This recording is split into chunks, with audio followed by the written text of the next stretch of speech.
Can the HOA really tell you what color to paint your front door? And can they dictate how many plants and varieties you need to have to maintain? Or can the condo determine if you can have gnomes in your back deck or not? The answer actually is probably yes. The list of restrictions is seemingly endless, and it comes down to the three little letters that everyone hates, which is ARC, the Architectural Request Committee, the Architectural or ACC. If you've ever wondered what an architectural request actually is, why your neighbor got approval for their pergola but you didn't, or how to navigate the whole architectural approval maze within an HOA without losing your sanity, stick around, because by the end of this video, you're going to know how the system works, what to do before you submit, and most importantly, how to get a yes instead of just another frustrating rejection or having it lost in the abyss of, who knows where.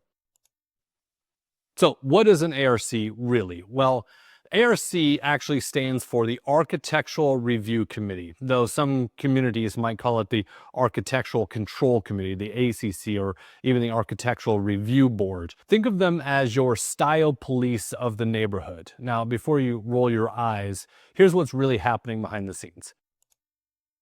These committees aren't just dreaming up of ways to ruin your weekend projects. They're actually trying to solve a much bigger problem. So picture this. Imagine your neighbor decides to install a neon open for business sign in her front window after launching her home-based hair salon, right? Or someone else plants a 15-foot inflatable unicorn as permanent lawn decor, and another one starts building what looks like a medieval castle in the backyard and never actually finishes it. Yes, those are extreme, sure. But without some kind of standard, neighborhoods become a visual free-for-all. And whether you love it or hate it, that does affect property values. That's why the ARC even exists, to maintain curb appeal. Basically, to make sure your community doesn't look like it was designed by caffeinated toddlers or, the set of a Tim Burton film.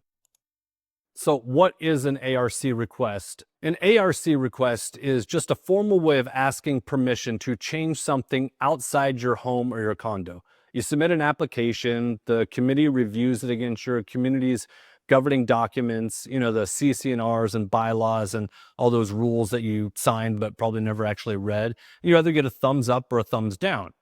But here's a key insight that a lot of people miss. If a rule isn't explicitly written in those governing documents, they can't legally enforce it. That is your first line of defense. So bottom line, the ARC isn't just a roadblock. They are the gatekeepers preventing neighborhoods from turning into a circus. Here's the good news. Most requests actually do get approved. These committees, they're not trying to be villains in your home improvement story, but here's where things do get messy. It usually comes down to communication.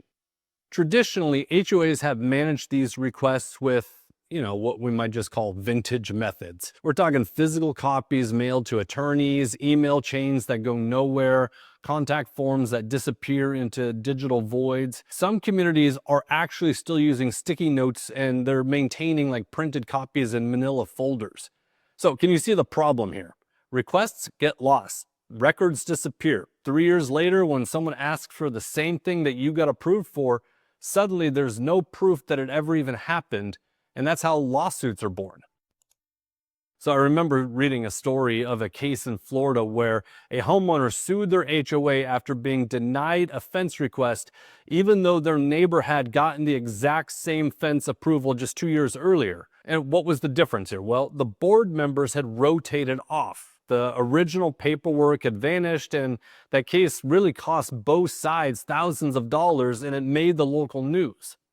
Smart communities have figured this out. They're using platforms to create an audit trail. Every submission, every decision, every piece of communication gets documented. That means no more mystery denials, no lost paperwork, and no HOA shrugging their shoulders saying, we don't even remember approving that. Solium makes this process simple. One of the core features is the ARC or Exterior Change Request tool. Homeowners submit the request, and based on what type of project it is, Solium guides them step by step through exactly what needs to be included according to their CC&Rs. photos, drawings, material lists, whatever applies. The board gets notified instantly and can review everything in one place. They can update the status. They can even request more information, or they can ask the homeowner to come in for a hearing if it's needed. And because every step is documented, you've got a clear audit trail. That way, if someone comes along 3 years from now asking for the same thing that you once requested, there's a record. So approvals stay consistent and communities stay transparent and fair. But let's talk about something that confuses a lot of people. What's the difference between an ARC and an ACC? Honestly, really nothing. ACC stands for Architectural Control Committee instead of Architectural Review Committee.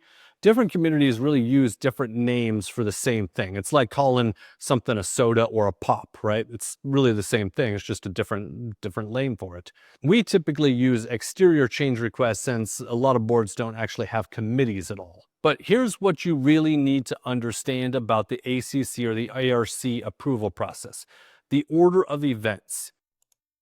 Your HOA gets first dibs. They check whether the project fits the community standards, right? The style, the colors, the size, the materials.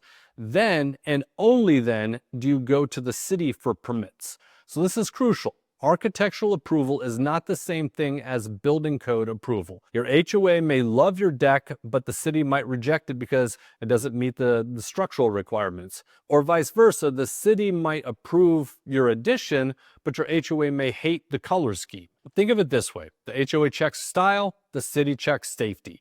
You need both. And if you get denied by the HOA, don't just accept it, right? Ask for specifics. We don't like it isn't a valid reason if it's not written in the governing documents. If they come back and say it violates section 422, which requires earth tone colors, that's a valid reason, and it tells you exactly what you need to fix within your application. Simply put, vague denials don't fly. Make them point to the rule book or they don't have a case.